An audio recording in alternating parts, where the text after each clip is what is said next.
Info TV के तमाम viewers को अस्सलाम वालेकुम। आज की वीडियो का टॉपिक हमारा तूफान नूह के ऊपर है। आपसे गुजारिश है कि हमारी वीडियो को पूरा देखिएगा और अगर आप हमारे चैनल पर नए हैं तो काइंडली इसको सब्सक्राइब करें और बेल आइकन प्रेस कर दें ताकि हमारी अगली वीडियो का नोटिफिकेशन आपको जल्द से जल्द मिल जाए। जी तो व्यूवर्स, हज़रत नूह अलैहिस्सलाम अल्लाह ताला के नबी थे जो आज से तकरीबन 7000 साल पहले माबीन नहरीन इराक़ में मबूस हुए। हज़रत नूह अलैहिस्सलाम की कौम अल्लाह ताला की नाफरमान थी। आपने 950 साल हदायत का फरीज़ा अंजाम दिया मगर कौम बुत परस्ती से बाज ना आई और इसने पैगाम हक़ कबूल करने से इनकार कर दिया। तब अल्लाह ताला ने इस सरकश कौम को तूफ़ान और सैलाब में गरक करके तबाह बर्बाद कर दिया और हज़रत नूह अलैहिस्सलाम और तकरीबन 40 मोमिनों की मुख्तसर सी जमात ही इनकी तैयार करदा कश्ती में बच सकी जिनसे आगे नस्ल इंसानी का सिलसिला चला। सवाल ये पैदा होता है कि तूफ़ान नूह किसी ख़ास खित्ते ज़मीन पर आया था या तमाम कुरे अर्ज़ पर। इस सिलसिले में बहुत सी राय हैं।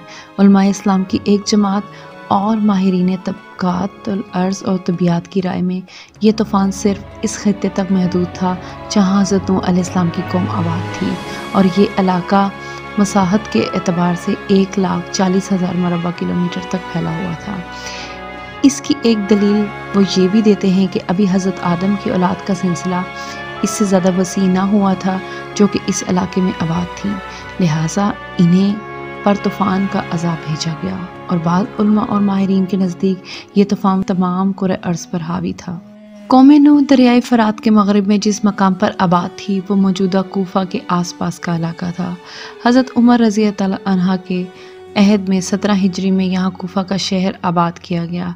हज़रत साद बिन अबी वक़ास रज़ी अल्लाह अन्हा ने फ़तह मदाइन के बाद फ़रात के पार एक फ़ौजी शहर आबाद करना चाहा। इस सिलसिले में हज़रत उमर रज़ी अल्लाह अन्हा को ख़त लिखा तो अमीरुल मोमिनीन ने लिख कर भेजा कि अरबों को वो शहर रास आते हैं जहाँ इनके ऊँट और भेड़ बकरियाँ चर सकें, लिहाजा इन्हें दरियाए फ़रात के पार आबाद करने की बजाय इस तरफ ऊंची जगह पर आबाद करो। चुनाचे हज़रत अली रज़ी अल्लाह अन्हा के अहद 35 ta 40 हिजरी में कूफा इस्लामी हुकूमत का दारुल हुकूमत रहा। कूफा की जामे मस्जिद में हज़रत अली रज़ी अल्लाह अन्हा पर कातिलाना हमला हुआ जिसमें ज़ख्मी होकर आपने शहादत पाई। कुरान करीम के मुताबिक हज़रत नूह अलैहिस्सलाम की कश्ती कोहे जूदी पर उतरी थी। बाइबल में इसे कोहे अरारात कहा जाता है जिसकी बुलंदी 16,946 फीट यानी 5,165 मीटर है।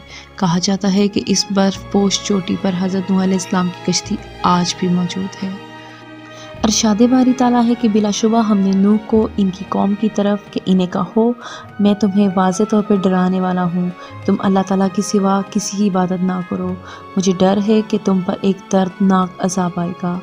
इस कौम के काफिर सरदारों ने कहा हम तुझे अपने जैसा एक इंसान देखते हैं और हम ये भी देख रहे हैं कि तेरी पैरवी करने वाले हम में से नीच लोग हैं, सादा अक्ल वाले, फिर हम तुमसे अपने से बढ़कर कोई फजीलत भी नहीं देखते बल्कि हम तो तुमको झूठा समझते हैं।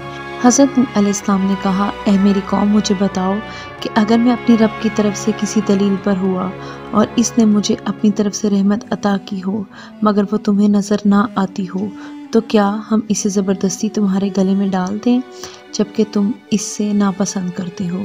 और ऐ मेरी कौम, मैं तुम में से इस काम के अवज़ कोई माल नहीं मांगता, मेरा अजर तो अल्लाह ताला के यहाँ महफूज है और मैं तुम्हारे एतराज़ात की बिना पर ईमान लाने वालों को भगा नहीं सकता। उन्होंने अल्लाह ताला के पास जाना है, वो ख़ुद इनसे हिसाब लेगा, बल्कि मैं समझता हूँ तुम जाहिल हो। और ऐ मेरी कौम, अगर मैं इन्हें भगा दूँगा तो अल्लाह ताला के मुकाबले में कौन मेरी मदद करेगा। क्या तुम नहीं समझते मैं तुम्हें नहीं कहता कि मेरे कब्ज़े में अल्लाह ताला के ख़जाने हैं और ना मैं गैब जानता हूँ। मैं तुम्हें ये भी नहीं कहता कि मैं फ़रिश्ता हूँ जो तुमको हकीर समझता है। मैं इनके बारे में नहीं कह सकता कि अल्लाह ताला इन्हें कोई नेमत अता नहीं करेंगे। अल्लाह ताला इनके दिलों से खूब वाकिफ़ है। अगर मैं ऐसा कहूँ तो मेरा शुमार ज़ालिमों में होगा।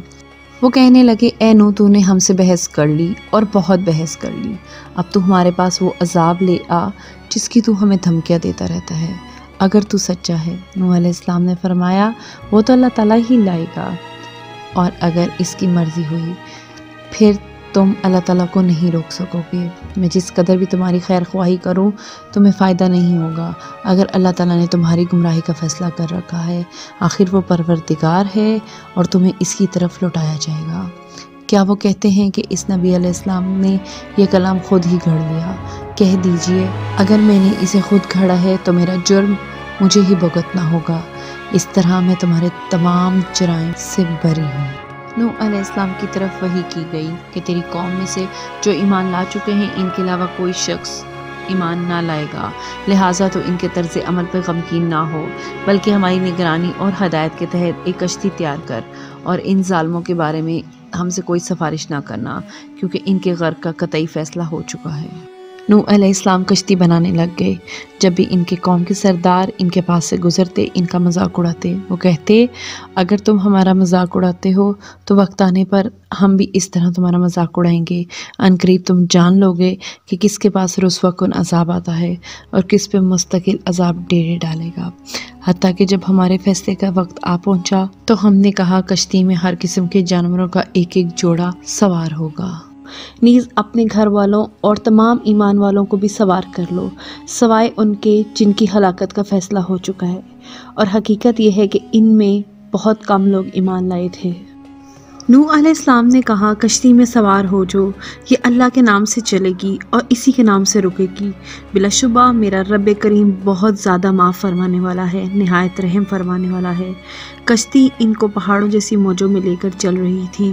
نوح علیہ السلام نے اپنے بیٹے کو جو کنارے پہ بیٹھا تھا بلند آواز سے پکارا، اے بیٹے ہمارے ساتھ سوار ہو جا اور کافروں میں شامل نہ ہو۔ اس نے کہا میں کسی پہاڑ پر چڑھ جاؤں گا۔ نوح علیہ السلام نے فرمایا آج اللہ تعالیٰ کے عذاب سے بچنے والا کوئی نہیں، بس وہی بچے گا جس پر اللہ تعالیٰ خود رحم فرمائے۔ اتنے میں ایک موج ان کے درمیان آئی اور پلک جھپکتے غرق ہو گیا۔ حکم دیا گیا اے زمین اپنا سارا پانی نگل لے اور اے آسمان برسنے سے رک جا۔ اس طرح پانی سکا دیا گیا، کام پورا ہو چکا تھا۔ کشتی جودھی پہاڑ پر جا ٹھہری اور اعلان ہو گیا کہ ظالم قوم تباہ و برباد ہو گئی ہے۔ نوح علیہ السلام نے عرض کی اے میرے پروردگار میں تجھ سے اس بات کی معافی مانگتا ہوں اور آئندہ کے لیے بھی پناہ چاہتا ہوں کہ تجھ سے وہ چیز مانگوں جس کا مجھے علم نہیں، اگر تو مجھے معاف کر کے مجھ پہ رحم نہ فرمائے تو میں خالص خسارے میں ہوں۔ حکم ہوا اے نوح میری طرف سے سلامتی اور برکت کی خوشخبری کے ساتھ اترو جو تمہیں اور تمہارے ساتھ ایمان لانے والے لوگوں کی نسلوں کو حاصل ہوگی، جبکہ دوسرے لوگوں کو ہم کچھ دیر کے لیے دنیا سے فائدہ اٹھانے کا موقع دیں گے اور پھر انہیں ہماری طرف سے دردناک عذاب جھیلنا پڑے گا۔ نوح علیہ السلام نے عرض کی اے میرے پروردگار میں تجھ سے اس بات کی معافی مانگتا ہوں اور آئندہ کے لیے بھی پناہ چاہتا ہوں کہ تجھ سے وہ چیز مانگوں جس کا مجھے علم نہیں، اگر تو مجھے معاف کر کے مجھ پہ رحم نہ فرمائے تو میں خالص خسارے میں ہوں۔ حکم ہوا اے نوح میری طرف سے سلامتی اور برکت کی خوشخبری کے ساتھ اترو جو تمہیں اور تمہارے ساتھ ایمان لانے والے لوگوں کی نسلوں کو حاصل ہوگی، جبکہ دوسرے لوگوں کو ہم کچھ دیر کے لیے دنیا سے فائدہ اٹھانے کا موقع دیں گے اور پھر انہیں ہماری طرف سے دردناک عذاب جھیلنا پڑے گا۔ ہمارے ویڈیو کو مکمل دیکھنے کا بہت شکریہ۔ اگر آپ کو ہماری ویڈیو پسند آئی ہے تو زیادہ سے زیادہ اس کو شیئر کریں اور لائک کا بٹن پریس کر دیں۔ اگلی ویڈیو کے ساتھ بہت جلد آپ سے ملاقات ہوتی ہے، تب تک کے لیے اپنا بہت سا خیال رکھیے گا۔ اللہ حافظ۔